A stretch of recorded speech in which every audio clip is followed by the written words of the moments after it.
Umiwalay si Fräulein sa pagkakayakap ng kapatid. I would like to apologize when I hit you, kuya. Wika ni Fräulein. Never mind. He shrugged. I don't deserve those punch though. Nakangiti itong hinawakan ng ulo niya. I will make it up to you. Me too. Muli ay niyakap siya ni Nathan. There's one thing I want to confirm. Wika ni Fräulein. Ano yun? Huminga siya ng malalim bago muling nagsalita. Tungkol kay Rina. And what about her? Itinaas nito ang isang kilay na tila nananansya.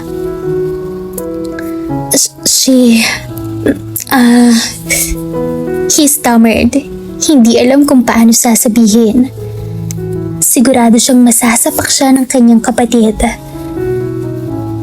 She was just a little sister to me, if that's what you want to know. Nathan continued instead. You mean... Yes, she's not my girlfriend if that's what you're thinking, and I will kick your damn nest 100 times if I see her crying again because of you. Tumawa si Fräulein at ang kapatid sa saya. Tila siya nabunutan ng tinik sa tinurang iyon ng kapatid. Wala naman pala siyang dapat ipag-alala dahil walang relasyon ng dalawa. And now, he was so sure that he owned Reina for the very first time he laid his eyes on her. Ngumiti siya, and he faced the grave of their parents. Fräulein, maya-maya'y tawag ni Nathan. Yes, kuya. Don't worry about anything from now on. Leave it all to me. Formal na wika nito. Hindi tiyak ni Fräulein kung namamalit mata lamang siya o talagang nakita niya ang pag-aapoy ng galit sa mga mata ng nakatatandang kapatid. She turned off the water and got out of the shower, and she took the bath towel from the wall and put it around her body. Ang sunod niya rin ang ginawa ay kinuha mula sa drawer ang hair blower at pinatuyo ang buhok. Nasanay na si Reina na maligo sa gabi bago matulog, kaya kahit pasado 11:00 na ay hindi niya iyon ikinababahala. Nang matapos sa ginagawa ay ibinalik iyon sa loob ng drawer saka naglagay ng cream sa mukha at katawan. Palabas na si Reina ng banyo nang biglang bumukas ang pinto ng silid niya. Pumasok buhat doon ang lalaking bawat sandali ay laman ng puso at isip niya. Tinitingnan siya nito na halos hindi na nito gustong ipikit ang mga mata. Hinagod ni Fräulein ang tingin sa kabuuan niya na tumagal sa pagkakatitig sa kanyang mukha. Bigla ang pananalasa ng kaba sa dibdib ni Rina. She was aware that she wasn't wearing any under the bath towel na nakatapis sa kaubadan niya. Humigpit ang pagkakahawak ni Rina sa tuwalya. Hindi nakaligtas sa paningin niya ang pagtaas ng sulok ng mga labi ng lalaki. Hi. The baritone voice made her heart leap and nervous. Hi. Halos maganda bulol-bulol ang dila ni Rina sa maikling salitang binigkas niya. He seemed so haggard and lacked of sleep because of the dark circle under his eyes. As his stubble started to grow, but that does make him less handsome in her eyes. In fact, he looked even more gorgeous and yummy. Ano ba itong nangyayari sa akin? Saan niya nanggaling? Bakit ngayon lang ito umuwi? Galit pa rin kaya ito sa kanyang ama? Sa kanilang mag-ama? I apologize for leaving you while sleeping. I don't have a heart to wake you up and say goodbye. He said as he walked towards her, as he kept his eyes on her. Lalong naging abnormal ang kabog ng dibdib ni Rina habang papalapit ito sa kanya. She felt as if she couldn't move her body. She was just standing there, watching and waiting for him. Fräulein, Napasinghap si Reyna ng malakas nang nasa harapan niya ito. She was about to say something when he suddenly grabbed her waist and pulled her body against his. She gasped in between in surprise and tension. She knows that she wanted to protest. Pero walang salitang lumalabas sa kanyang bibig. Gusto rin niya ba ito? Naramdaman ni Reyna ang mabilis na pamamasa sa pagitan ng mga hita niya. Involuntarily ay inangat niya ang mga palad at iniyakap sa dibdib ni Froilan. Namiss niya ang lalaki ng sobra. Froilan sucked his breast sharply at naramdaman ni Reyna na naaapektuhan ito sa ginagawa niya. Sa naglalagablab na apoy sa mga mata ay tinangala niya ito at sinabing, "Galit ka pa ba sa akin?"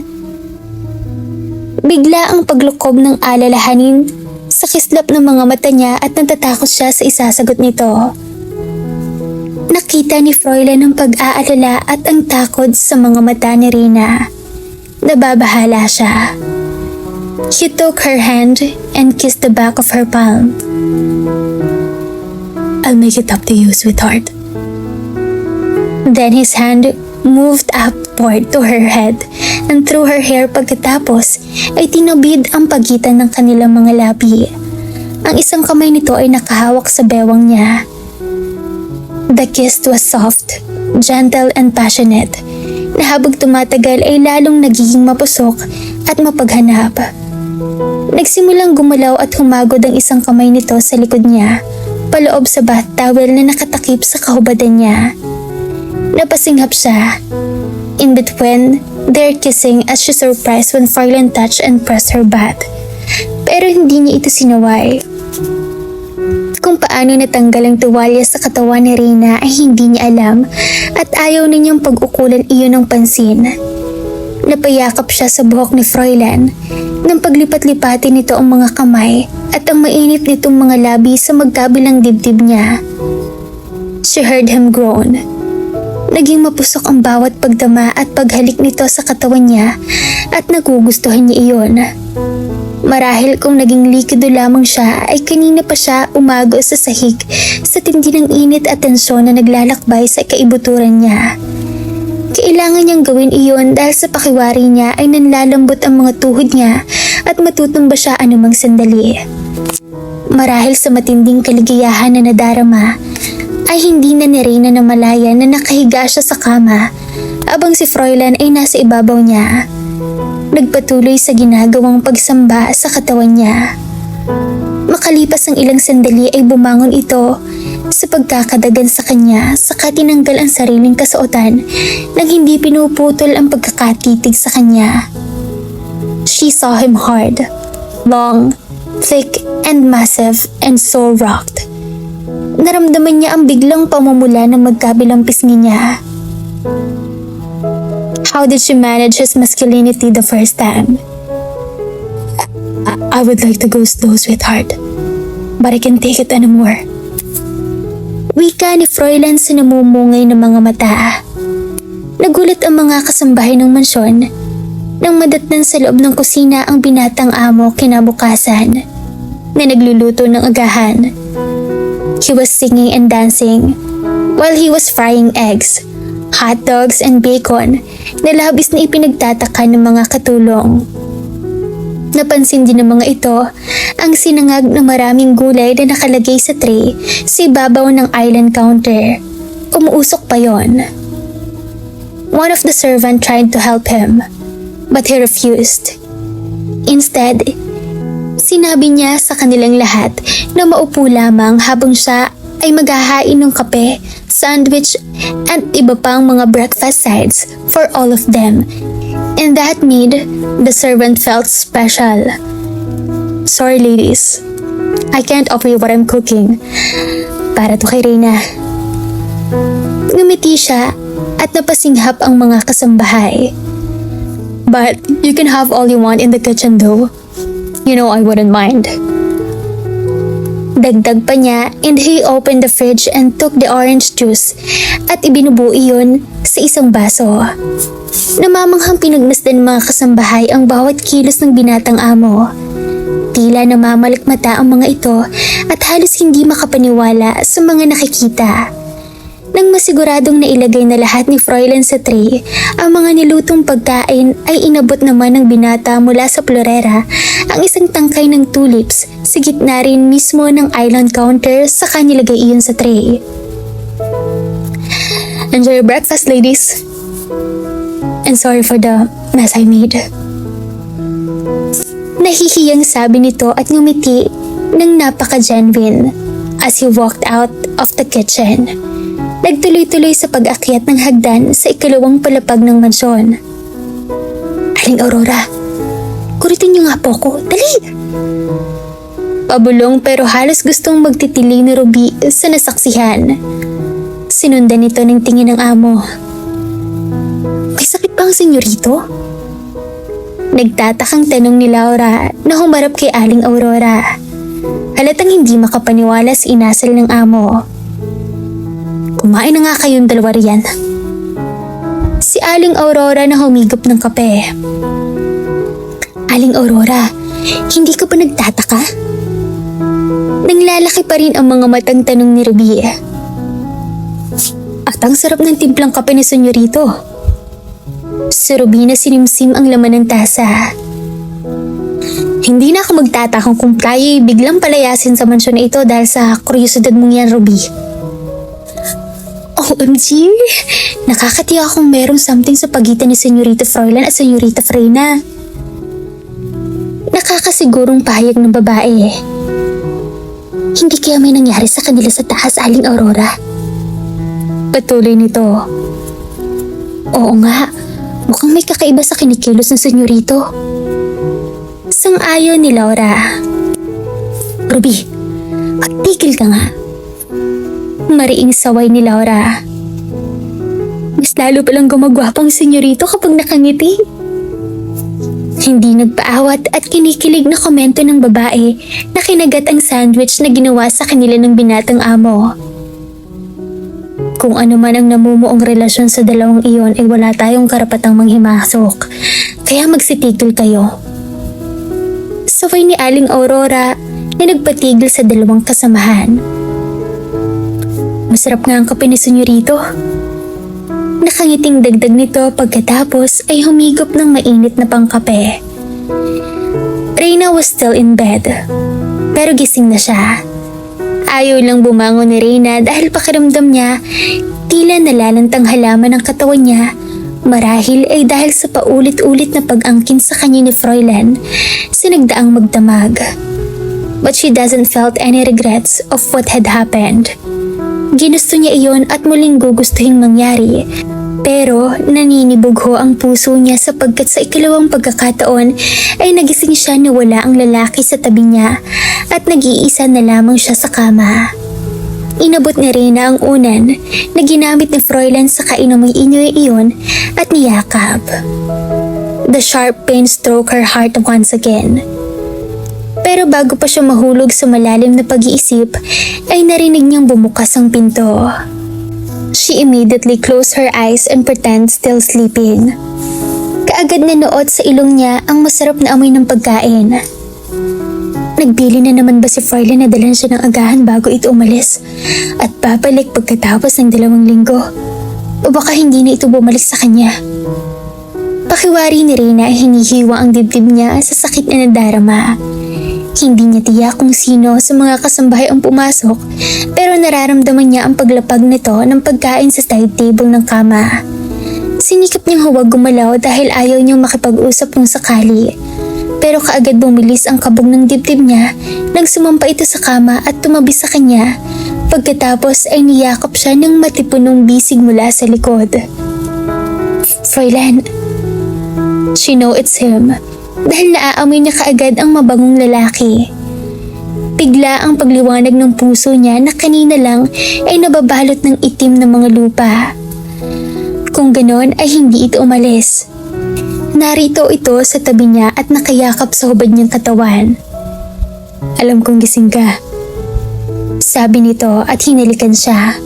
Gumapang ang kiliti sa buong himaymay ni Reyna kasunod ang pamumula ng kanyang mga pisngi. "Miss Mill ready?" He jokingly added. Napansin ang ginamit nitong unan na yakap-yakap ng dalaga. Ngunit minabuti ni Reynang huwag sumagot at ano naman ang sasabihin niya kung sakali. Magpapasalamat ba siya dahil sa maganda at masarap na sandaling pinagsaluhan nila? Pero napatili siya nang muli nang bigla siya ni Froilang buhatin paharap. "I'd love to make love with you right now. Pero baka lumamig ang niluto kong almusal para sa'yo." Wika ni Froilan na hinalikan ang tungki ng ilong niya. There she could no longer pretend. "Nagluto ka para sa akin?" Gusto na rin nang makatiyak na tama ang narinig at hindi siya na dinadaya ng kanyang pandinig. "Yes, I did." May pagmamalaki sa himig na tinig nito. Gustong maluha ni Reyna sa tuwang lumulukob sa dibdib niya. Kanina lang ay para siyang pinagsakluban ng langit at lupa, pero ngayon ay mistula siyang idinuduyan sa alapaap. Inangat ni Reyna ang isang kamay at marahang hinaplos ang tumutubong buhok sa mukha nito. "Maraming salamat, senyorito." Ganting biro ni Reyna rito. He chuckled na pumupuno yata sa apat na sulok ng silid niya. "My pleasure." Inabot ng mga labi nito ang bibig niya sa kaginawaran ng masuyong halik na kaagad niyang nirespondihan. She moaned in between their kissing as she felt his tongue inside her mouth tickling her. Pero kaagad din nitong pinutol. "You better get up now, lady, or else you'll end up screaming and crying with pleasure." Wika ni Froilan ang ibig sabihin ay bago pa sila humantong sa pagniniig. Napangiting sumang-ayon si Reyna rito. Bumangon buhat sa pagkakahiga si Froilan. Naglakad palapit sa may bandang bintana at bahagyang binuksan ng kortina, marahil ay upang hindi siya gaanong masilaw sa liwanag mula sa labas. Akmang tatayo siya mula sa kama nang pigilan siya ni Froilan. "Saan ka pupunta?" Pinigilan siya nito sa pagtayo, saka inilalayon pabalik sa kama. "Maliligo, sabi mo get up." Wala sa loob na tugon niya. Kinuha ni Froilan ang tray ng pagkain at nilapag sa kama. "Breakfast in bed?" Napangiti si Reyna, nakatitig sa ginawa ni Froilan. "Open your mouth." Itinaas nito ang kutsarang may lamang sinangag upang subuan siya. I think I can manage to... Nah, just let me feed you." Nakangiting putol nito sa sasabihin niya. "Okay." A massive part of her replied at sumunod sa kagustuhan ng lalaki. "How is it?" Masarap. Ikaw ba talaga nagluto nito? Baka naman ipinaluto mo lang ito kay Aling Aurora." She teased him. "Ouch." "That's right, babe." Kunwaring nasaktan ito pero nanatiling nakangiti. Nangingislap ang mga matang nakatitig sa kanya at kanina pa si Reyna naaasiwa sa klase ng mga titig nito. Narealize niya kung gaano ito kagwapo, lalo na sa malapitan. "You still have a lot of things to know about me." He smiled genuinely. So let's start to know you then. What else you're capable of that I need to know? I can make you scream and calm whenever I please." She felt the sudden heat of her cheek. Nagulat si Reyna sa tinurang iyon ni Froilan dahil may katotohanan iyon. "Alright, naniniwala naman ako sa'yo and I want more of your food pero hindi ko yata mauubos ito mag-isa." Iniwas niya ang paningin pero hinaplos ni isang palad ni Froilan ang kabilang pisngi niya. "I like it when you're blushing, sweetheart. Pero kailangan mong ubusin lahat ng yan because I'll devour you after." Walang patumpik-tumpik na wika ni Froilan at kinindatan siya. Si Reyna ay lalong nagkulay pula ang mukha. Alam niya ang nais nitong ipabatid at nakikita at nararamdaman niya ang pagnanasa sa mga mata ni Fräulein. Dadalhin kita mamaya sa ospital. Wanna pay a visit to your father as well. She looked at him as she couldn't believe herself of what she heard from him. Tama ba ang narinig niya? Hindi ba siya dinadaya lamang ng pandinig niya? Ito pa rin ba ang Fräulein na kilala niya? Hindi ba galit ito sa papa niya? Ayos ka lang ba? Hindi mo ba gustong ideyang dalawan ng iyong papa? Nakita ni Rina ang lungkot sa kislap ng mga mata ni Fräulein. Hindi naman sa ganon. Hindi lang siguro ako sanay. Hinawakan ni Fräulein ang palad niya at bahagyang pinisil. Everything will be alright from now on, sweet. Saka ngumiti at dahil sa sinabing iyon ni Fräulein ay nangislap ang kasiyahan sa mga mata niya. Umaasa siyang napatawad na nito ang kanyang papa. She felt so overwhelmed as happy consumed thought her. Wala sa rin ang pasisitla ng ligayang nadarama niya. Pagkatapos ng kumain, ay tinupad nga ni Fräulein ang sabi nito. Dahil siya naman ngayon ang pinagkakaabalahan ng lalaki. He got dizzy from kissing and touching her. Sino ba naman siya para tumanggi sa magandang pagkakataong iyon? Sinamahan siya ni Fräulein sa ospital katulad ng sabi nito sa kanya noong isang araw. Hindi rin ito umalis sa tabi niya habang naroroon siya. Maliban kung may importante itong tawag ay nagpapaalam ito sa kanya pero kaagad din bumabalik. She felt so glad for the first time that Fräulein was there, not to nag her but to support her. She was about to cry that day when he pressed her hand and told her to be strong for her father, that he'll soon recover and be with her.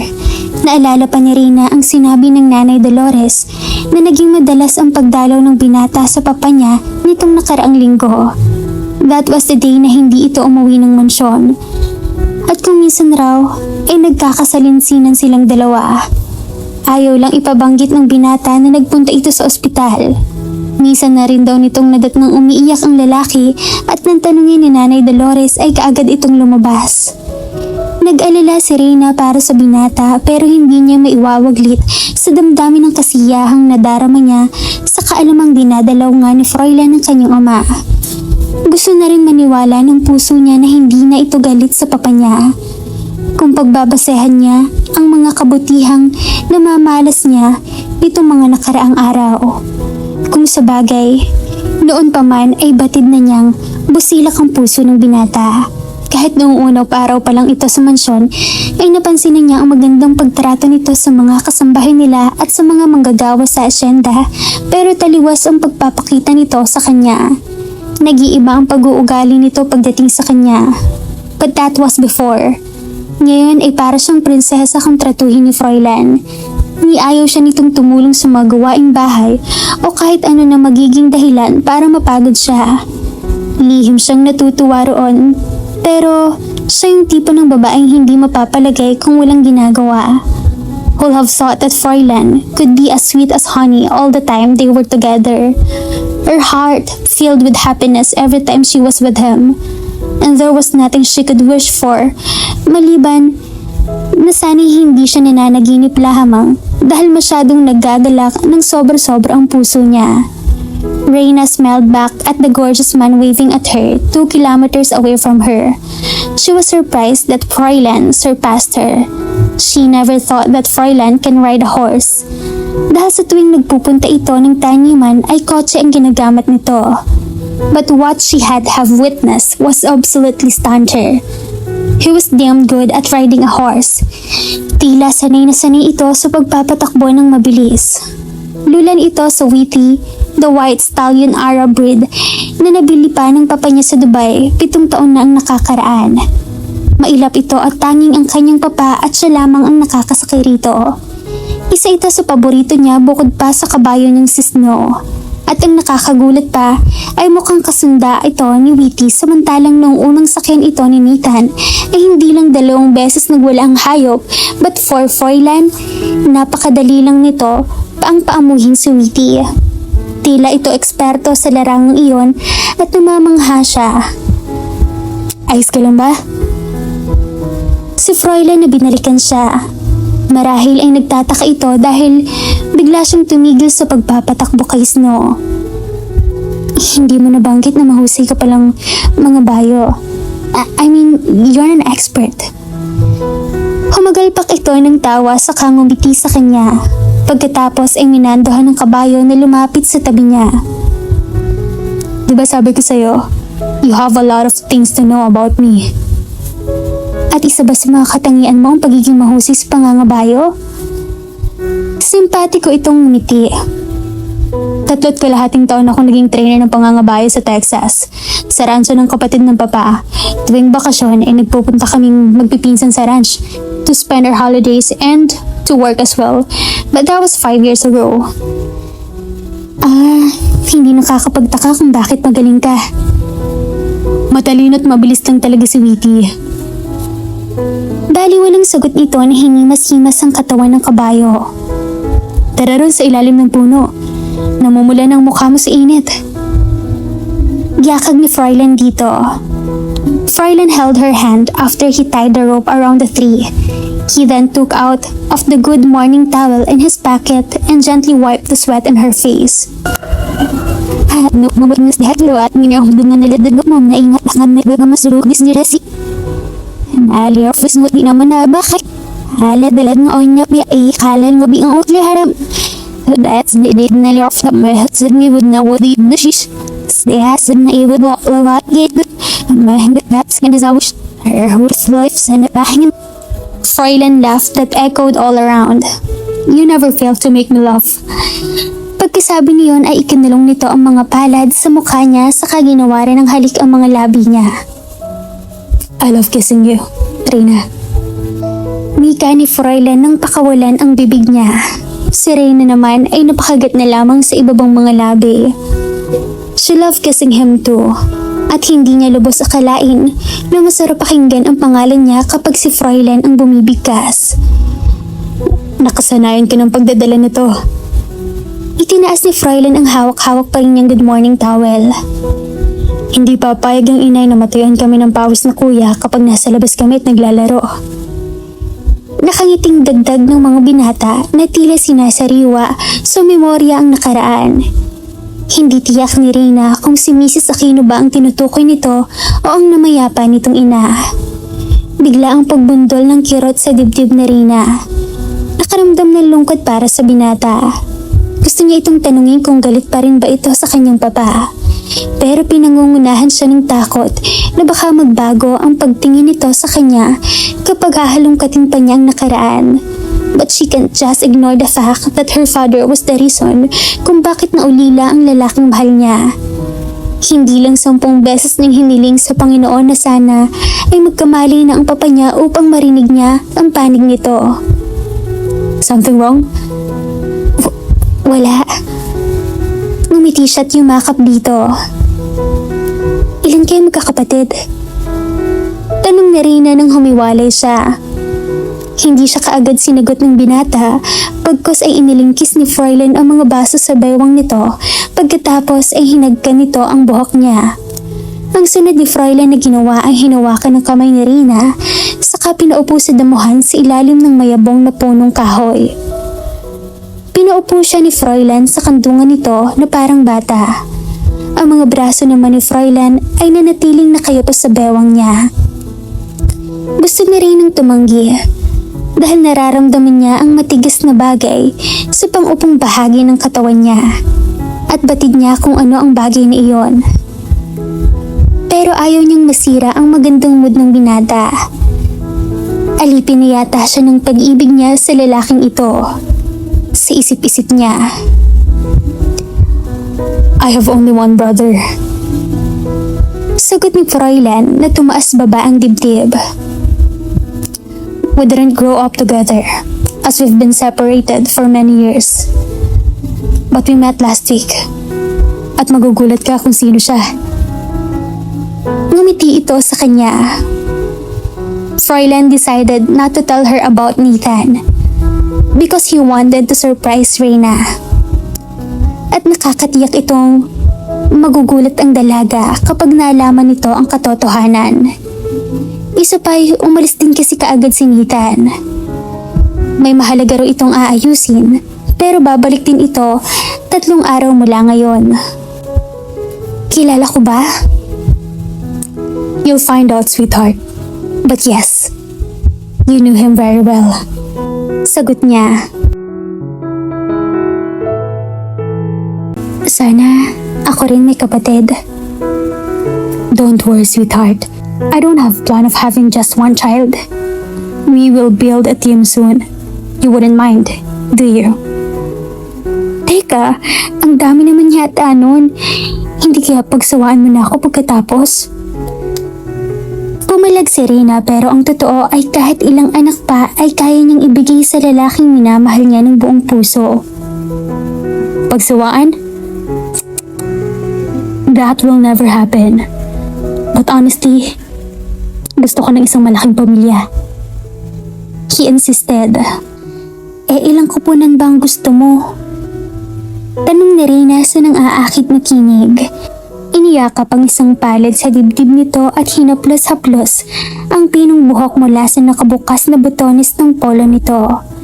Kunwari ay nag-iisip ito. Pwede na sa akin ang 2 kupunan. Natatawang sagot ni Froilan.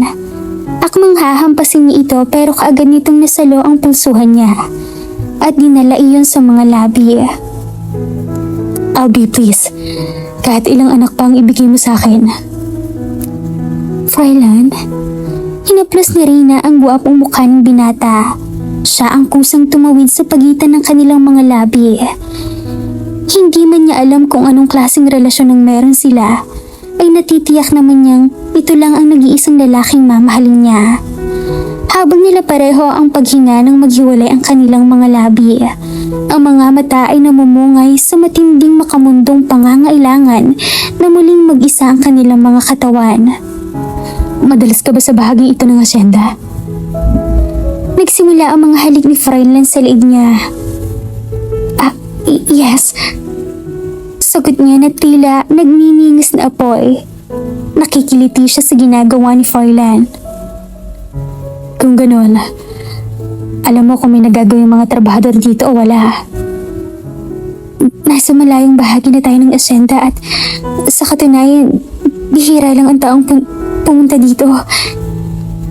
Napasinghap siya at naputol ang sasabihin niya nang maramdaman ang mainit nitong bibig sa kabilang tuktok ng dibdib niya habang humahaplos sa likuran niya ang isang palad nito.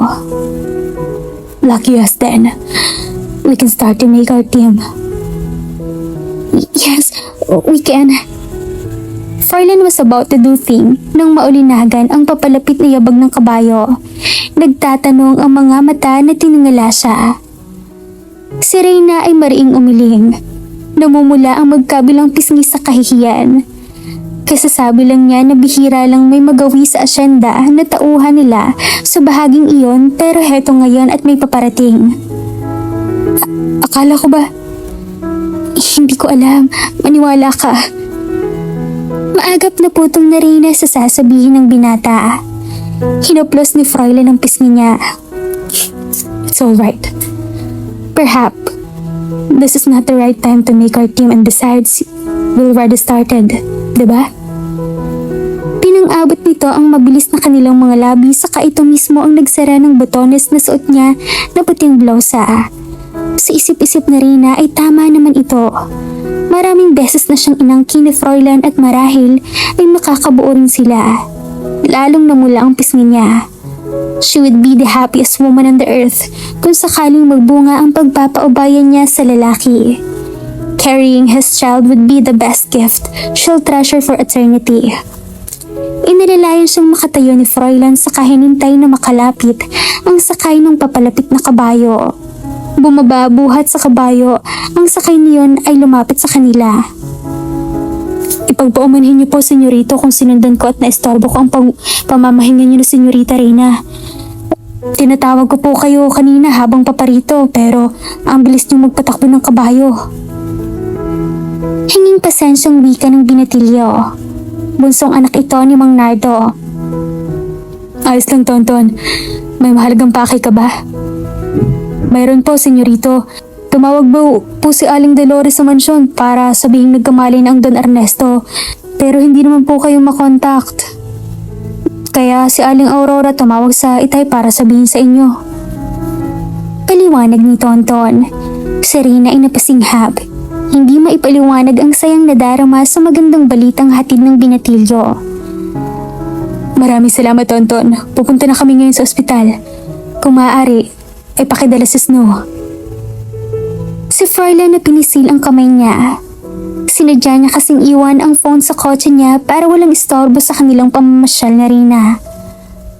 Wala pong problema, senyorito. Tumalim ang sagot ni Tonton na tinanggal ang pagkakatali sa puno ang kabayo. Si Froilan naman ay ganun din ang ginagawa sa tali ni Witty pagkatapos ay inalalayang makasampa sa kabayo si Reyna bago ito sumakay sa kamatuli na pinatakbo ang kabayo. Humahangos at halos takbuhin na nila ang silid ng Don pagdating nila sa ospital pero humagulhol sa pag-iyak si Nanay Dolores ang kanilang nabungaran. Natuon ang mga mata sa direksyon ng kinaroroonan ng kanyang papa. Napapalibutan ito ng mga nurse at doktor. Nahalatang sinasalba ang buhay ng kanyang papa sa isang kritikal na kondisyon. Pumapatak ang mga luha sa mga mata na napayakap si Reyna sa dibdib ni Froilan. Hindi niya kayang tingnan sa ganoong sitwasyon ng ama. Lihim si Reyna nang nagdadasal na sana'y lumaban ng papa niya, pero hindi yata dininggin ang dasal niya nang makita niyang dumiretso ang isang linya mula sa maliit na screen kung saan makikita ang kondisyon ng puso ng kanyang ama. Tumigil yata sa pagtibok ang kanyang puso nang sabihin ng doktor ang oras ng pagkamatay ng Don. Malakas na napasigaw si Reyna. Si Froilan ay naging maagap at mas lalong hinigpitan ang pagkakayakap sa kanya. I'm sorry, ginawa na namin lahat ng aming makakaya. Malungkot na pahayag ng doktor bago ito lumabas ng silid. Kumawala si Reyna sa pagkakayakap ng lalaki. Luha ang lumapit sa direksyon ng ama. Nanginginig ang kamay na hinawakan ang isang palad nito. Papa! Gumagaral-gal ang boses niya. Humagulhol na niyakap niya ang wala ng buhay na ama. Gumising ka please! Hindi ka pwedeng mamatay, Papa! Nag-iiyak ni Reynang wika. Please don't leave me, Papa! Please wake up! Si Froilan ay hindi napigilan ng sarili na huwag maging emosyonal. Lumapit ito sa tabi ni Reyna at hinimas ang likod nito saka mahigpit na niyakap. Ito man ay hindi malaman ng sasabihan. Froilan knows how it feels about losing the person you love the most. At this grief time, he knows that she needed him and he promised that he always be at her side at any moment she needs someone else to lean on. Nagdadalamhati ang halos lahat ng mga manggagawa sa asyenda sa pagkawala ng Don. Lahat ay nakisimpatya sa kanya na labis niyang pinagpapasalamat. Higit pa roon ay ang pananatili ni Froilan sa tabi niya. Hindi siya nito kailanman iniwan at halos ang binata na rin ang nag-asikaso sa mga taong nais makiramay. Muli ay pumatak na naman ang masaganang mga luha sa mga mata ni Reyna. Nababalot ng lumbay ang puso niya sa pagkawala ng papa niya. Iniwan na rin siya nito kagaya ng mama niya. Kung sana'y nananaginip lamang siya ay gugustuhin na niyang magising agad. Naroon lamang siya sa tabi ng labi ng ama. Hindi niya ito gustong iwan kahit saglit man lang. Wala rin siyang ganang kumain kundi lamang siya pinipilit ni Froilan. Ayaw din ni Reynang matulog dahil pakiwari niya lalo lamang niyang mararamdaman ang pagkawala ng kanyang papa. Higit sa lahat, lalo niyang nararamdaman ang pagiging ulilang lubos kapag nag-iisa. Umiiyak ka na naman, Reyna. Sinita na naupo sa tabi niya. Hinawakan nito ang kamay niya sa kamarahang pinisil. Sigurado akong masaya na ngayon ng tito dahil magkasama na sila ni tita. Kaya huwag kang munang malungkot. Patuloy ni Nathan na pinahid ang luha sa sulok ng mga mata niya. Mag-isa na lang ako ngayon, Nathan. Hindi niya maiwasan lalong mapaiyak. Shh! Who said that? Hindi ka nag-iisa, Reyna. Narito ako. si Nanay Dolores at ang mga kasambahay niya rito sa bahay. At alam kong hindi ka pababayaan ni Frylan. Suminghot si Rina pagkatapos ng ilang sandali ay inangat niya ang mukha at tinitigan ng lalaki. Tinatansya kung tama ba ang narinig niya buhat dito. Galit ito kay Frylan, pero nagtataka siya at hindi nabasagan ng mukha ang dalawa. Nakita rin niyang nag-uusap ang mga ito. Pati na ba ang dalawang lalaki? Marahil ay para respetuhin lamang ang kanyang papa. Natutuwa siya dahil doon. Galit ka pa ba kay Frylan? Hindi niya napigilan ang sariling magtanong. Gusto rin niya makatiyak. Tipid itong ngumiti sa kanya. No, I'm not. Not anymore. Sabi ni Nathan. Hindi ba nasabi sa'yo ni Frylan ang tungkol sa... Naudlot anumang sasabihin ni Nathan nang matanaw ang babaeng papalapit sa gawin nila ni Rina. Hindi nito hinihiwalay ang mga mata sa pagkakatitig sa babae. Si Rina ay kaagad na tumayo buhat sa pagkakaupo saka sinalubong ang bagong dating. I'm sorry. Nangilid ang mga luhang sabi nito na yumakap sa kanya. Pinahid ni Rina ang mga luha sa magkabilang sulok ng mga mata sa kagumanti ng yakap dito. Salamat na karating ka. Sabi ni Rina sa malungkot na tinig. Nang long distance call kasi, siya rito upang ipaalam ang tungkol sa pagpanaw ng kanyang papa. Marahil kung sa ibang pagkakataon lamang ang muling pagkikita nilang magpinsan ay ikalulugod niya ng husto, pero masaya at nagpapasalamat pa rin siya at nakabalik ito ng bansa bago ihitid sa muling hantungan ang mga labi ng kanyang papa. Kasama kong daddy at mommy. Maya-maya ay saad nito na nilingon ang papalapit ng mga magulang. Nakikiramay kami sa pagkamatay ng iyong papa, iha. Sabi ng tito Carol niya, naniyakap siya. Salamat po tita, nagagalak ako at nakarating ho kayo. Sabi ni Rina na pinaglipat-lipat ang tingin sa tiyuhin at tiyahin. Hindi ko aakalain na ganitong pagkakataon kami muling magkikita ng iyong papa, iha. Malungkot na pahayag ng Tito Darius niya na sinilyapan ang kabaong na kinaroroonan ng mga labi ng Don Ernesto. Mabigat ang dibdib na sinundan niya ng tingin ang mga mata ng Tito Darius niya. It could be a family reunion for them because they haven't seen each other for a long years. Unfortunately, ay sumasaklap na dahilan ang muli nilang pagkikita-kita. Siya nga po pala si Nathan, kaibigan ko po. Maya-maya ay pagpapakilala niya sa binata. Nathan, si Tito Darius, Tita Carol at Ella, ang pinsan ko. Magandang gabi sa'yo, iho. Formal na wika ng matandang lalaki. Nathan clenched his teeth as he twisted his hand as he saw the man he hated the most. He could kill the old man in an instant, but he has to hold his horses. Hindi iyon ang tamang lugar at tamang pagkakataon. Maraming salamat po sa pagparito mo, iho. Si Carol na matamis na ngumiti sa binata. Samantaling si Ella ay naging mailap ang mga mata. Tango lamang ang sinagot ni Nathan at kaagad na nagpaalam sa mga ito bago pa man ito makagawa ng hindi maganda sa lamin ng Don. He didn't even bother himself to give a glance at the woman next to Rina. Hindi nito pinansin ang sakit na lumarawan sa magandang mukha ng babae. Malayo ang binahe namin, iha, at masyado akong napagod. Would you mind if I could rest and take one of the room here? Tila hapong-hapong sad ng tiyuhin.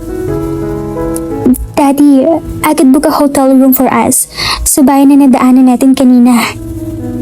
Wika ni Ella. Lihim na sinundan ng tingin ang nakatalikod at papalabas na si Nathan. It's okay, Ella. Hindi rin ako makakapayag na sa hotel kayo tumuloy habang naririto kayo. Ipapahanda ko po agad ang dating yung silid dito. Thank you, iha. Ang tiyuhin niya. Ginagap ng tiyahin niya ang palad niya. Salamat ulit, Rina, iha. This trip was so sudden at hindi kami nakapaghanda. Wala ho yun, tita. Natutuwa nga po ako at nakapunta kayo. sagot ni Rina. Saglit siyang nagpaalam sa mga ito upang kausapin si Froilan na payagan nitong manatili muna sa mansyon ang tiyuhin at pinsan niya. Kahit naman kasi binigay nito ang karapatan sa kanya ay hindi nawawala sa diwa niya na si Froilan pa rin ang nagmamay-ari ng mansyon at ng lahat-lahat. Madaling manganyo ni Froilan habang nakatingin sa kinaroroonan ni Rina. Partikular sa matandang lalaking kausap nito. Subalit kaagad din lumambot ang mukha nito nang mapansing papalapit ang dalaga. Of course, they are your family. This is your house at ikaw lamang ang dapat na masunod. Nakangiting sagot ni Froilan sa kakinabig siya nito. Kailangan mo na rin magpahinga, my sweet. Nangangalumuta ka na rin. Ako nang bahala sa mga taong gustong makiramay. Dagdag pa ni Froilan at humalik sa noon niya. Salamat. Don't mention it. Come with me. Ipapakilala kita sa kanila. Mamaya na lang. Narito si attorney and I have to talk to him. Okay. Again, magpahinga ka na. Sabi nito bago ito nawala sa harapan niya. Kung mayroon mang ipagpapasalamat sa Rina, ay iyon ang pananatili ni Froilan sa tabi niya. Patid niyang puyat at pagod din ito sa pag-aasikaso sa mga tao. Ito rin ang gumastos sa lahat-lahat ng mga kailangan mula sa burol ng papa niya hanggang sa pagpapalibing dito. Kinausap niya si Aling Aurora na ayusin ang dating silid ng tiyuhin niya at ang isa sa mga guest room sa taas para sa pinsan niya. Nakiusap din siya sa mga kasambahay na ipaganda ng makakain ang dalawa bago magpahinga ang mga ito. Alam naman kasi na rin ng malayo ang matagal ang binyahe ng mga ito para lang makarating sa San Luis. Mag-aalas 11 na ng gabi nang makaramdam sa Rina ng kapaguran at kabahagyang pagkahilo. Hindi man niya gustong umalis sa tabi ng ama ay pinilit siya ni Ella. Sasamahan pa sana siya nito sa kwarto niya pero mariin siyang tumanggi. Hinanap ng mga mata niya si Froilan pero hindi niya ito makita. Marahil ay abala pa ito sa nakikiramay. Papasok na sana siya sa kanyang silid nang maulinagan ang boses ni Froilan sa library room. May kausap ito. Bahagyang nakaawang ang pinto kaya hindi malabong may makarinig dito mula sa labas. Naudlot ang akmang pagpasok niya sa loob nang muling marinig ang boses ng binata. Alright, I'll be back as soon as I can. I love you too. Hindi na naintindihan ni Rina ang iba pang mga sinabi ni Froilan sapagkat pakiwari niya ay biglang nanigas ang buong katawan niya sa mga narinig niya. Pakiramdam niya, tinarakan ng matulis na palaso ang dibdib niya. She felt the sudden pain in her chest. Sakit na lalong kumirot at lalong nanunuot. Natutup niya ang sariling bibig. Sino ang kausap ni Froilan? May iba ba itong babae bukod sa kanya? Napaatras siya at mabilis na lumayo roon. Halos takbuhin niya ang sariling silid sa pagmamadali. Nanikip ang dibdib na napasandal siya sa likod ng pintuan. Luhaan ng mga matang dumaos-dos siya sa sahig at doon nagiiyak. Aalis na si Froilan at iiwan na siya nito. Paano na siya? Paano na sila? Pero hindi ba wala naman ipinangako si Froilan sa kanya? Hindi rin niya alam kung anong klaseng relasyon ang meron sila nito. He never tell her that he loved her. At mula pa noong una ay minamagitan sa kanilang sexual sa kanilang dalawa ay kailanman ay hindi niya narinig mula sa lalaki ang katagang pinakaaasam-asam niya at may mahal itong iba. Pinagduduluhan na rin na iyon sa isip niya dahil narinig niya mismo sa bibig ng binata and he was leaving so soon for his true love. Lalo si Rinang napaiyak sa sakit na nadarama. Katawan lang ba ang gusto nito sa kanya? Natural, malayo ito sa totoong pag-ibig nito kaya malamang nasa kanyang ibunton at ilabas ni Froilan ang pangungulila nito sa totoong girlfriend nito o baka may asawa na ito at hindi niya nalalaman. Ano bang alam niya rito? Hindi niya ito lubusang kilala. Froilan never did tell her that he loved her. Hindi siya nito mahal katulad ng pangarap niyang mahalin din siya ng lalaki. Hindi kaya parte lamang ng paghihiganti ni Froilan ang kabaitang pinapakita nito sa kanya. And why not? Bakit hindi man lang niya naisip na baka nagpapanggap lamang ito na nabatawad na nito ang papa niya? Bakit hindi pumasok sa kamalayan niya ang ideyang kasama ng paghihiganti nito ang paibigin siya? Mula sa pagiging malupit nito at sa bigla-bigla ang pagiging mabait nito sa kanya. Kung sa bagay ay walang silbi ang paghiganti nito sa papa niya noong nabubuhay pa ito dahil nakaratay lamang ito sa ospital. But she as his blood and flesh ang ginamit ni Froilan as the payment. Why did they trust him? Why did he fall for him? And why for all the people in the planet? Bakit si Froilan pa ang minahal ng puso niya? Ayaw na rin ang maniwala na magagawa ni Froilan ito. Malaking parte ng pagkatao niya ang ayaw maniwala. Nararamdaman niyang totoo ang pinapakita nito sa kanya. His concern about her feelings, his feelings for her. How could she know about his true feelings? Mali ba niya kung umaarte lang ito? Umiling-iling si Reyna na tila ayaw tanggapin ang ideyang iyon sa diwa niya. Impit siyang nagiiyak sa sakit na lumulukob ngayon sa kanya at sari-saring emosyong namamahay sa dibdib niya. Nasasaktan siya, naaawa sa sarili at nalilito. Sobrang nalilito ang puso't isip niya. Nagtatalo ang puso at isipan niya. Gusto niyang magalit dito, pero hindi niya magawa.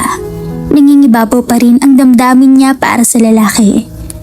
Naramdaman ni Reynang ang pagdantay ng kumot sa katawan niya, maging ang paggalaw ng kama. Marahil dahil sa walang humpay niyang pag-iiyak, ay nakatulog siya sa pagod. Kaagad niyang naamoy ang pamilyar na pabangong gamit ni Froilan na humalo sa lalaking amoy nito. Pero hindi na rin na gustong imidilat ang mga mata. Ayaw niyang mabatid nito na nagising siya sapagkat hindi rin niya ito gustong makita dahil baka mapaiyak na naman siya. Naramdaman niya ang pagdikit ng katawan nito at ang pagyakap nito sa kanya mula sa likuran. Hinagkan din nito ang buhok niya.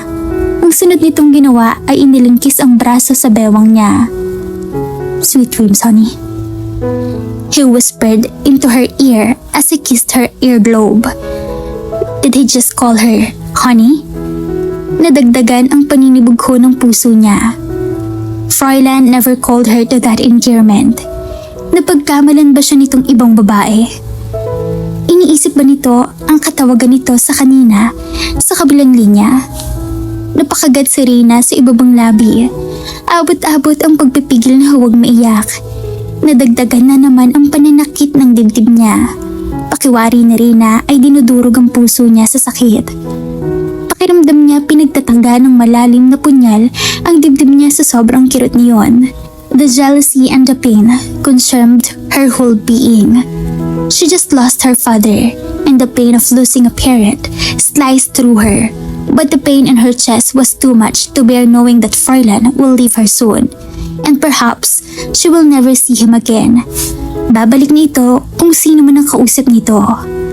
Napahikbi siya nang hindi niya sinasadya.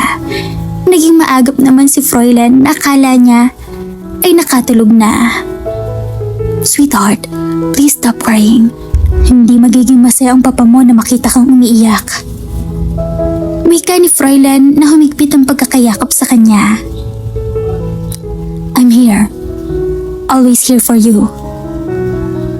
He kissed the back of her head. Liar. Sigaw ng isip ni Reyna. But her mind wants to believe that he was telling the truth. That he'll be there, always by her side forever. However, that would be just a dream. A dream that will never happen. I know it hurts. I've been there. But I know you can do the same, sweetheart. At hindi ka nag-iisa. You will never be. But you were leaving me. Sagot ni Reyna pero hindi iyon lumabas sa bibig niya. Ilang sandali lang ay naringnan niya ang mahinang paghilik nito. Oh God, how could he be so sweet if he was just acting? Why did her heart trust and love this guy so much? She doesn't want him to know that he was the reason of his misery. Pero sa isiping aalis na ito at iiwanan na siya, ay nagdudulot sa kanya ng matinding paninibugho. Sinikap na rin ang huwag muling mapahigbi at huwag munang pakaisipin ang nalalapit na pag-alis ni Froilan. She has to learn how to control her emotion from now on. Though she doesn't know how to do it, isipin pa lamang niya ay nahihirapan na siya. She moved her body and turned into him as she reached her face and touched him. I love you, Froilan. Malakas ang loob na pahayag na Reyna sapagkat alam niyang tulog na ito at hindi naman siya nito naririnig. Inabot niya ang mukha ng binata at pinang-abot ang kanilang mga labi. Please don't leave me. Mahinang sabi niya. Di naman niya ang malapad nitong dibdib. Pagkatapos isiniksik niya roon ang sarili para ipikit ang mga mata at hiniling na sanay matutuhan din siyang mahalin ng lalaki. Pero kung liligaya ito sa piling ng iba ay maiintindihan niya kahit gaano pa kasakit. Katulad ng mga nagdaang araw, wala na sa tabi niya si Froilan sa tuwing nagigising siya. Bumabalik na ito sa sariling silid, sa guest room. Ganun ang setup nila. Papasok ito sa silid niya sa hating gabi o di naman kaya ay sa madaling araw upang tumabi sa kanya sa pagtulog o sa madaling araw ay upang makipagniig sa kanya at pagkatapos ibabalik ito sa sariling silid. Katwiran ni Froilan ay ayaw nitong pag-isipan siya ng masama ng mga kasambahay kapag nalaman ng mga itong natutulog sila sa iisang silid. And she agreed with that. In fact, he was just concerned about her image. Subalit, nakabakante ang mga lumipas na gabi dahil mula nang pumanaw ang papa niya ay hindi na siya nito ginalaw. She will never turn him down if he wanted to, pero hindi nito ginawa. Pinagkakasya lamang nito ang sarili na halikan at yakapin siya sa pagtulog. Marahil kung hindi lamang na rin na narinig ang mga sinabi nito sa kausap kagabi sa telepono, marahil ay iisipin niya lamang na nare-respeto ni Froilan ang pagkamatay ng kanyang papa. Nagsumiksik sa diwa ni Reyna na baka nagsasawa ni ito sa kanya, na baka pampalipas at tagapawi lamang siya ng pangangailangan nito sapagkat malayo ito sa tunay na minamahal. Mariin sa Reynang umiling at kaagad na pinutol ang anumang nasa isip. Ayun na naman ang matinding kirot sa dibdib niya. Pakiwari niya ay pinipiga sa sakit ang puso niya. Tumaas pa ba ang dibdib na Reyna na tila kinukonsula ang sarili. Nang bahagyang makaramdam ng kaginhawaan, isinipat niya ang kamay ng orasan sa gilid ng kama. Mag-aalas 8 pa lang ng umaga. Mabigat ang dibdib na bumangon siya upang magtungo sa banyo at upang maghanda. Ngayon ang huling araw ng labi ng kanyang papa. Dahil mamayang hapon ay ihahatid ni ito sa huling hantungan. Ito ang huling sandali na makikita niya ang pinakamamahal na ama. Subalit, gayon pa man ay mananatili ito sa puso't isipan niya hanggang siya ay nabubuhay. Kinuha niya muli sa loob ng built and wardrobe ang itim niyang katon na bestida na lampas hanggang tuhod ang haba. Her father bought it for her when he came back from Manila. It was a simple black dress, yet elegant and classy. Gawa iyon sa paborito niyang brand at sukat na sukat iyon sa kanya. Naalala pa ni Reyna ang sabi ng kanyang papa that her mother was wearing a black dress when he first saw her, and he fell in love with her mother right away. Likas na maputi ang balat ng mama niya na namana niya.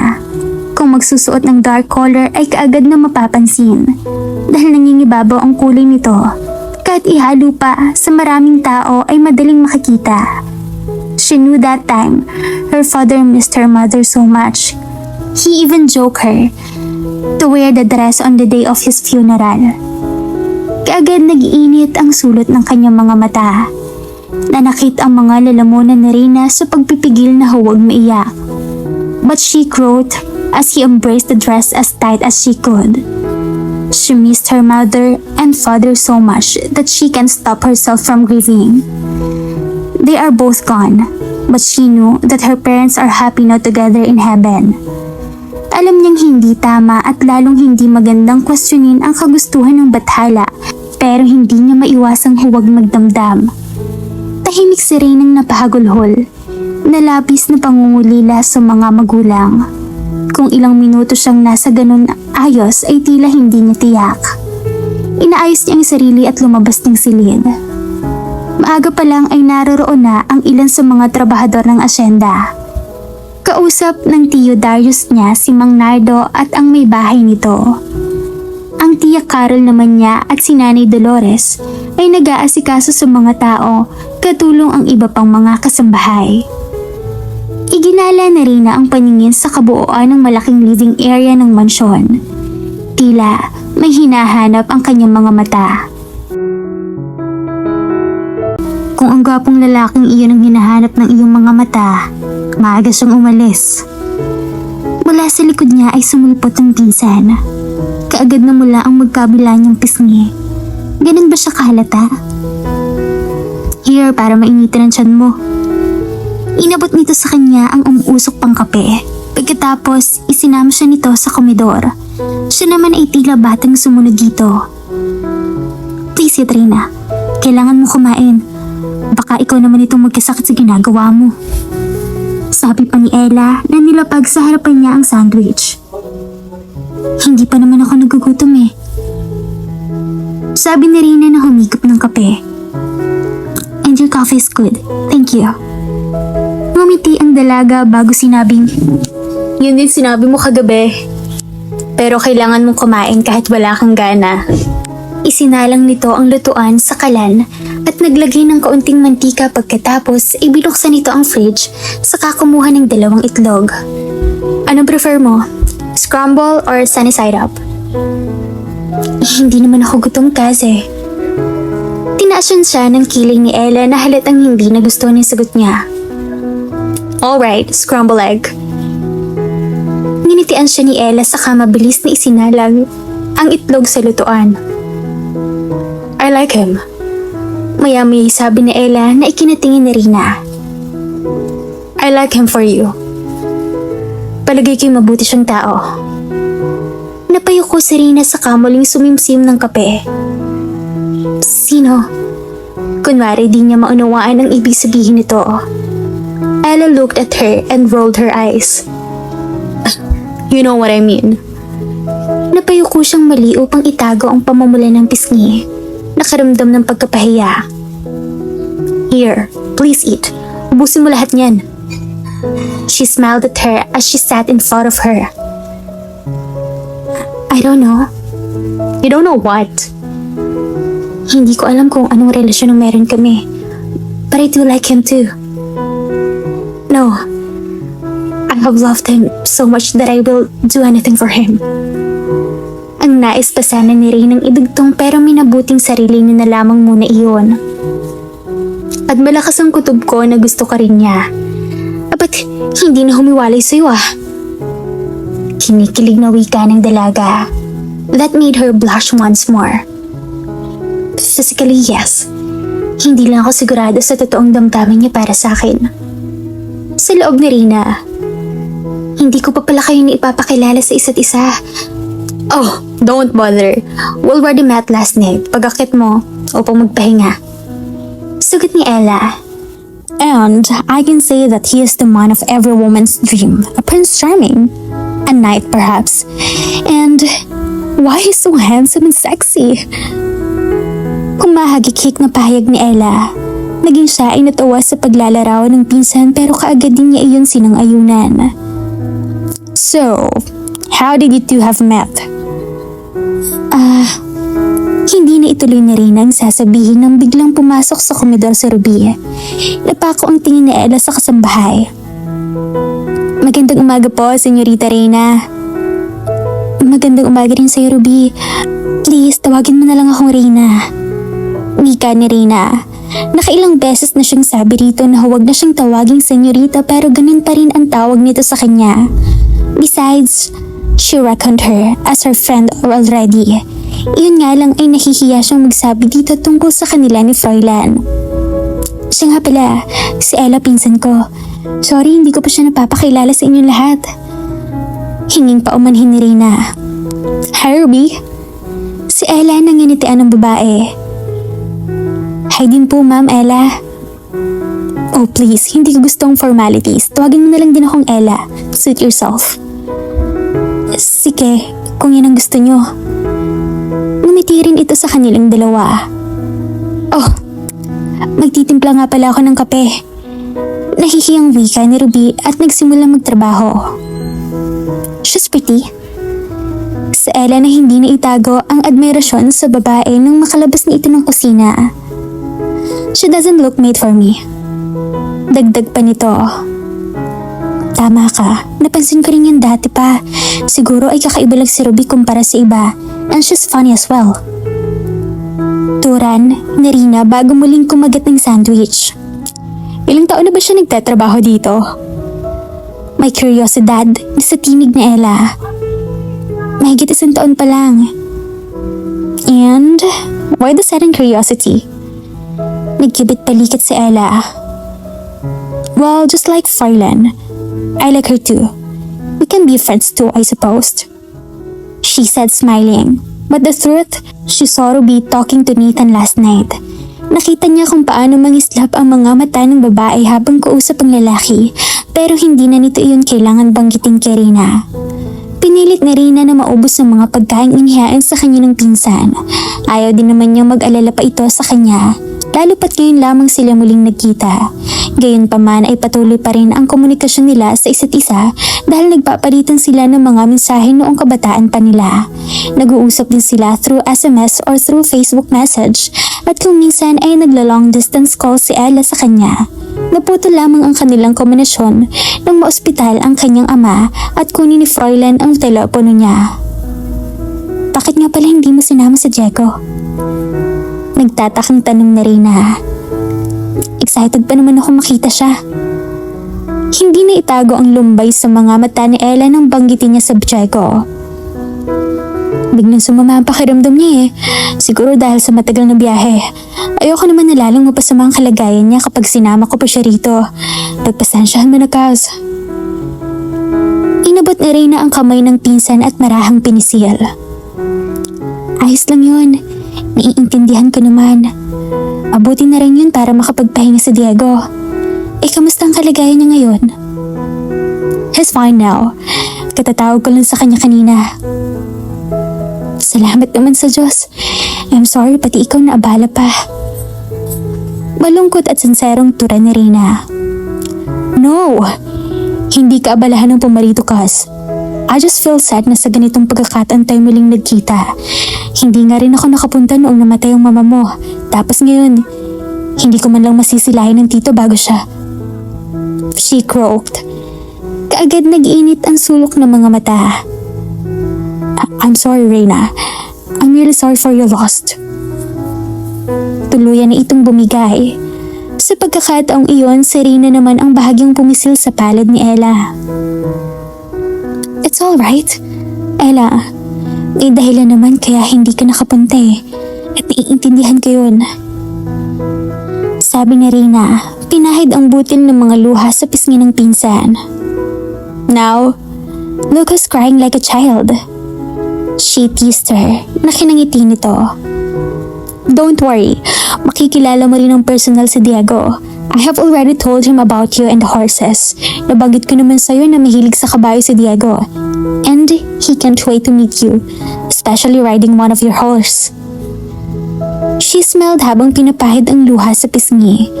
Sumilay ang paninibugho sa kislap ng kanyang mga mata. Hindi pa pala niya nasasabi kay Ella ang tungkol sa asyenda. Pero malaking parte ng pagkataon niya na ang masaya siya na si Froilan ay nakabili ng bagong ari-arian, na siya ang bagong may-ari ng lupain ng mga magulang niya. No doubt about it. Tungkol nga pala sa asyenda. Good morning, ladies. Naputol lang sasabihin niya nang mula sa bukana ng komedor ay pumasok buhat doon si Froilan. Good morning to you, Froilan. Can I offer you a coffee? Nakangiting sagot ni Ella na akmang tatayo pero pinigilan ito ng binata. No thanks, I'm good, Ella. Ang mga mata nito ay nakatitig kay Reyna. How about you? Gusto mo ba ng kape? At binalingan nito si Nathan sa likod nito na hindi kaagad makita ng dalawang dalaga. Sure. Tipid na sagot ni Nathan.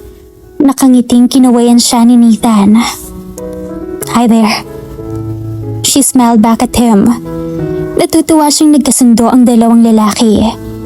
Tinupunan ng sulyap ni Ethan si Ella pero kaagad din binawi sa huli. Sumandal ito sa hamba ng pinto. Si Frylan naman ay tuluyang pumasok sa komedor at hinagka ng buhok niya. Si Ella naman ay kaagad nagtimpla ng kape. Nakatulog ka ba ng ayos? Hinawi ni Frylan ang hibla ng buhok niya na tumabing sa pisngi ni Reyna pagkatapos inilagay iyon sa likod ng tenga niya. Ang sunod nitong ginawa ay hinawakan ni Frylan ng kamay niya at bahagyang pinisil. Nakatulog naman ako. She lied. Of course, she didn't have a good sleep. Bukod sa pagdadalamhati niya sa pagkawala ng ama ay binabagabag siya sa mga narinig niya kagabi. Gusto na rin na itanong dito kung saan siya pupunta at kung saan pumunta ito ngayong umaga. Pero pinigil niya ang sarili. Ngayon pa lamang ay nagsisimula na siyang magselos. Pero may karapatan nga ba siya sa damdaming iyon? Frylan smiled. Inabot ng mga labi nito ang bibig niya and gave her a quick kiss. Here's your coffee. Inabot ni Ella ang tasa ng kape kay Nathan at nang magsalubong ang mga mata ay kaagad iniwas ng dalaga sa paningin nito. Sinamyo nito ang aroma ng kape bago dinala sa bibig.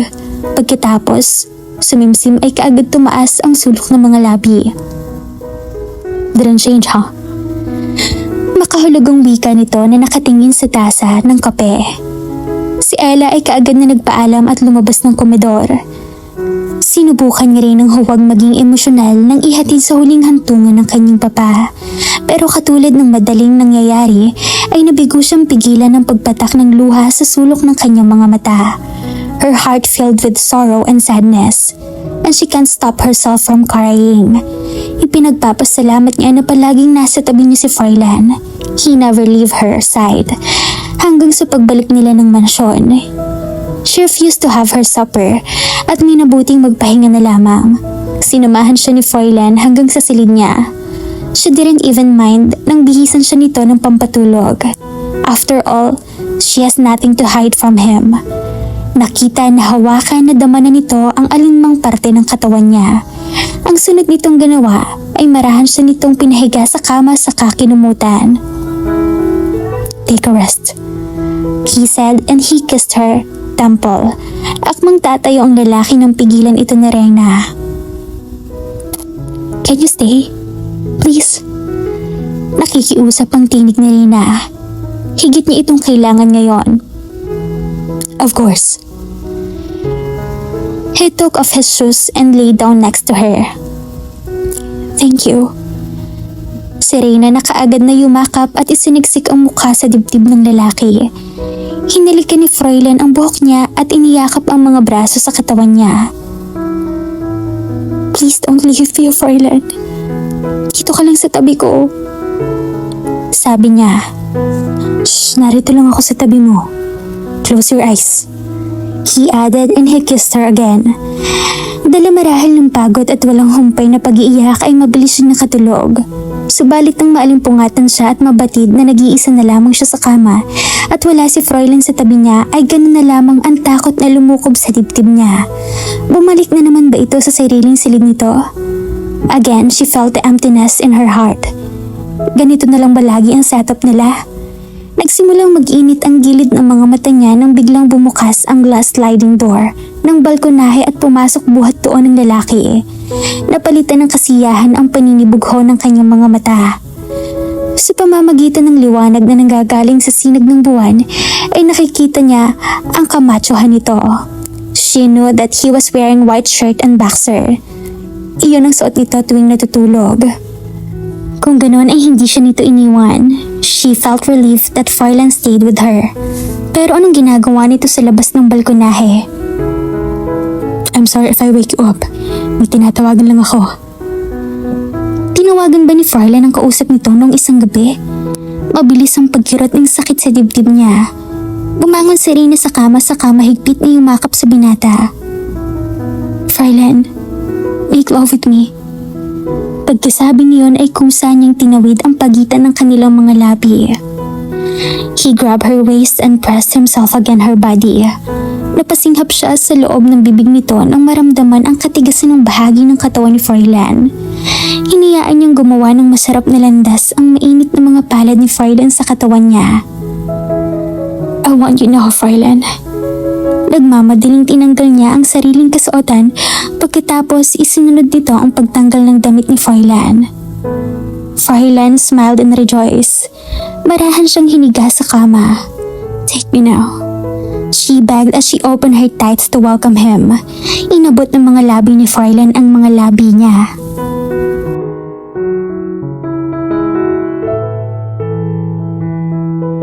At dito na po nagtatapos ang ating kwento. Sabay-sabay po nating abangan ang susunod na kabanata.